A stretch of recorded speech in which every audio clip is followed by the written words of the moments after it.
RV life can be one huge and amazing adventure, but how do you balance the three big things that come along with it? The want to travel, your family that might not be able to come on the road with you, and, if you're like us, work. You gotta fund it somehow. Welcome back to Millers in Motion. My name is Ryan, and along with my wife Lauren, we've been traveling and living full-time now in our Alliance Valor and one other RV for a little over 3 years. So we've been trying to balance all these things for that amount of time, and we think we kind of have it down to somewhat of a science. We don't. If it's your first time here, please consider subscribing. It goes a long way in helping us grow the channel and invite more and more people along to experience the adventure of RV life with us. So let's start this video off by talking about the one that is the least fun, work. How do we balance work? Because we have to. We are unfortunately not independently wealthy. We are in memories, but not money. So both Lauren and I still do have to work so we can fund this RV life. Let's start with Lauren. So Lauren's a practicing physician's assistant here in North Texas, and she is allowed to do some virtual or remote work, but she also has to be in person. So because of her need to be in person, we have to come back to North Texas an awful lot, which isn't the worst thing in the world, and we'll explain that a little bit more when we get to the family section of this. I'm lucky enough, between some of the RV rallies and other remote events that we manage, and this YouTube channel and the podcast and a few other endeavors we have in content creation, that I'm able to work from right here in the back of our Alliance Valor toy hauler. With that, I spend most days sitting right here at this desk with the podcast mixer over to my left, my computer right in front of me, and this is where we come up with all of the ideas and the execution and outlines for not only the videos, but the podcast as well. Now, in doing that, when we travel, working remotely does potentially cause some problems. We need a pretty substantial internet setup, which we have, between Starlink, our T-Mobile 5G hotspot, as well as just the physical time to work.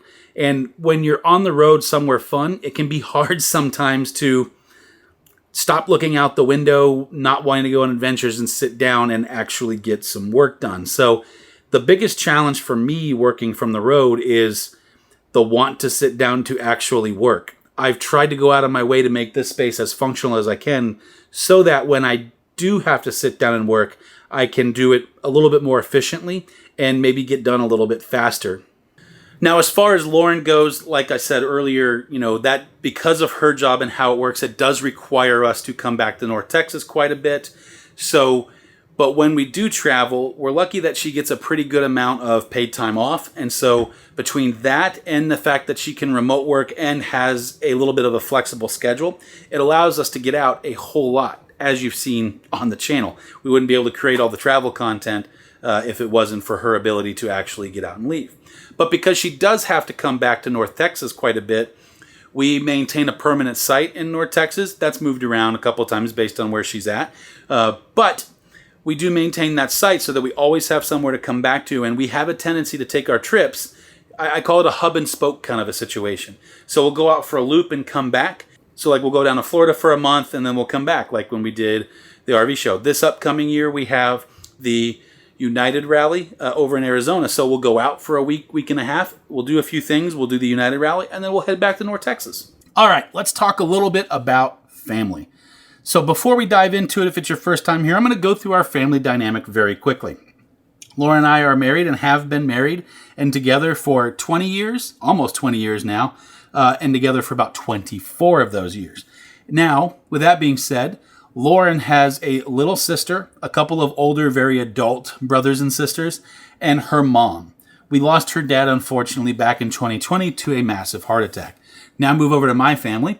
I have my mom and dad are still around, as well as my sister. My sister lives full-time in Spokane, Washington with her husband, and my mom and dad live in North Texas in the winters, and then somewhere around spring, late spring through early fall, they move up to the Madison, Wisconsin area where they're originally from. With that being said, my parents are of the age where I don't want to not communicate and or be reasonably close to them a little bit more frequently because of their age and the uncertainty of what age brings, unfortunately, with mobility issues, random needs, those types of things. I like to be reasonably close. And so Lauren having to come back to North Texas a lot to work is only one portion of why we do that. The other portion is our families. Now, if we were on the road full time and we were traveling most of the time, we would at least every few months probably plan a route that brought us through North Texas so that we could stop and see our families. Because Lauren's family lost her dad back in 2020, right before we went full time, we want to make sure that we're around to help her mom out where we can. Unfortunately, if you've lost a loved one, you know what kind of a hole that can leave, especially to the person they were married to. So we try to be cognizant of that at all times and be home when we need to be home. We also spend an extended period of time in North Texas around the holidays so that we can do all the normal holiday activity from Thanksgiving stuff to Christmas things. And then we typically don't head out again until right around New Year's. And then January is my busiest month for work and everything else by a mile. You'll see here soon. It's almost January. It's already stressing me out, the amount of stuff. Okay, now for the all fun part, travel. Like we talked about just a little bit ago, because of family and work, the way we travel is what I like to call hub and spoke. So we don't actually have a home base, but we do have a place that we come back to all the time. So we maintain a year-round site in North Texas, and then we leave from here and go on trips and come back. So if you've seen our videos before and wonder why we always end up back in North Texas, that's why. So that's how we plan our travel. It's also a big reason why you see us sometimes do some crazy drive days, is because we have a limited time we can be out, and we would rather spend it at a destination over maybe being on the road quite so much. And yes, I already hear it. I know I'm on the road the same amount of time, but if I can get somewhere the day before most people would, then that gives me more time in that destination, and I don't mind being on the road a little longer. When you're traveling long travel days with an RV, make sure you understand your limits. Now, this is also very limiting. We've been trying to get to Alaska for over a year now. We actually designed our Valor to make sure it off-gridded in Alaska. Well, because of the drive time up there and the drive time back, we haven't been able to logistically make that work for a while.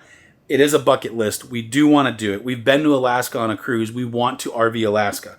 But we also want to do it the right way. If we're going to put time and effort into this, we want to make sure that we get to do the things we want to do, see the things we want to see, and ultimately spend the amount of time we want to spend in those areas. In addition to bucket list places we have and we want to go, we also have met an amazing community and amazing friends out on the road. And now we are starting to go out of our way to also travel with them. In fact, on that same note, the next week's video, we're hanging out with the Gar family again. We hung out with them a little bit in Hot Springs. You saw them kind of come in and out of the videos a little bit, but we're going to play tour guide in our own hometown. So it'll be interesting to see Dallas-Fort Worth through their eyes, because we grew up here. So, when you grow up somewhere, there's nothing fun to do there anymore. So I'm curious to see what they want to do and experience, and then we're going to show them a good time here in Texas next week. Now, why is it such a big deal to make sure you find the right balance? Well, at the end of the day, all the reasons why you think. Your sanity. No, yes, it is ultimately that, but also finding the right balance and not neglecting those portions of your life will lead ultimately to a better mental health experience. Mental health is something that nobody in the RV space talks about a whole lot. Let's be honest, not a lot of people in the U.S. talk about it the way it is now, and it's something that I've struggled with a little bit in the past. And so when I can find the right balance of work and family and travel, I'm going to throw relaxation in there and having time to myself as well, then at the end of the day, you're going to be in a better headspace, and you're going to create potentially stronger family bonds and hopefully be able to focus a little bit better when you do have to work. So I want to travel. At the end of the day, I would give up a lot to just hit the road and travel full time. But like I said before, we don't have a lot of money to do that. So if you'd like to fund us in doing that, we do have the Millers in Motion family, and we do appreciate all of our members, especially our Inspire level members. Looking at you guys, the Gars and Miller family, and not us Millers, Wes and Mickey Miller. And we're incredibly thankful for not only you guys helping support the channel and the friendships that we've created. Gars, we've gotten to hanging out with them so much. We've become close with them. We enjoy seeing them. In fact, you're going to see them, like I said earlier, you're going to see them in next week's video because we're hanging out again. And Wes and Mickey, I'll see you in January briefly. At least Wes, I know I will when I'm down there for a work thing. We're going to get together and get some food. But, finding that balance with your family and the travel is so important. So what do Lauren and I do specifically to help stay organized and to find the right balance that works for us? Well, at the end of the day, the number one and biggest thing that we do is communicate openly. We don't sugarcoat stuff. Now, we're not mean, we're not overly gushy either, but we talk about the things we want to be able to do, and then we prioritize them. Sometimes when we're trip planning, you hear us talk about our pillars, like we want to go to this place, and then we'll fill around it, kind of a thing. Well, it's kind of the same thing here. Like when we're planning travel versus family stuff, you're always kind of looking at that from a standpoint of what are the big things, and then what can we do around it to satisfy those other wants or needs. So one of the big tools that we found, and a big shout out to Stacy Farley from Today is Someday for turning us on to this application, is called Notion. So what Notion is, it's a multi-function workspace that allows us to put our content needs. So like the videos we shoot, we can take notes and put things in there. The podcast, we put the release dates. So it's a content calendar for us essentially, and that's done, and allows us to expand on what we're actually doing. We also keep our campground and reservation calendar in there, so it keeps all of our stuff nice and clean. Lauren has her work calendar in there for big stuff like time off when she needs to be in certain places for certain meetings. I also put my work schedule and travel schedule in there as well. So even if we can't communicate, if we happen to be separate like we were in Indiana for that time, it allows us to then essentially be aware of what the other person is doing or needs to do, so that I can check that first before ever really bringing up a trip knowing Lauren can't go. And so it allows us to prioritize our time in what we're doing and looking for. In a podcast coming up soon over on the Millers in Motion podcast, we're going to be talking about our bucket list trips for 2025 and possibly slightly beyond. And so that calendar allows us to kind of put those big pillars in place for those trips, and then we'll fill around there with family events and other things. At the end of the day, there is no perfect answer to trying to balance all these things. You have to prioritize what's important to you, your family, your work schedule, if you have a work schedule, and all of those things. So essentially, you just have to be open and honest with your partner if that's a thing. If you're solo, do whatever you want whenever you want. But if you're married or dating someone and you're traveling with them, you have to take their needs and wants into consideration as well and find that happy middle ground so that you can then work on those types of things together. Another thing that we always do is we always try to plan our big pillar things at least a few months out. So like right now, we're talking about fall of 2025 already. Our big stuff's kind of planned, at least until fall, where we have a little bit more freedom to do the things we want to do. And so for us, knowing that we have an idea of those big things, it allows us to plan the family stuff and everything else all around it. Also, as a fun bonus, it allows us to budget for those things too. So if you throw a financial aspect in here at the last second, it does help with that a little bit. I know we've had a handful of videos now where we just kind of sit in one place and chat and go over a few things, whether it be on the RV or how we travel and balance some stuff. But no, we have some fun stuff coming up. Next week's video, we're hanging out in Dallas-Fort Worth with the Gar family, so we're going to kind of get to see where Laura and I grew up through their eyes. I'm sure we'll find some barbecue and do some fun stuff with them that we're excited to bring you. And then after that, we have a very unique experience, is the best way to say that. So if you're curious about what that is, make sure to hit that subscribe button and hit that little bell notification, because I'm hoping I can upload the normal schedule, but let's just say internet might be a little dicey. But it's going to be an adventure. Hopefully it goes well. And if it doesn't, just know you're going to get a front row seat to Ryan's downfall, misery, chaos, whatever you want to call it. So with that being said, if you have any questions, feel free to leave them down below in the comments. And again, come back next week. Enjoy Dallas-Fort Worth with us. I'm sure we're going to get some barbecue. Talk to you later. Bye, Mom.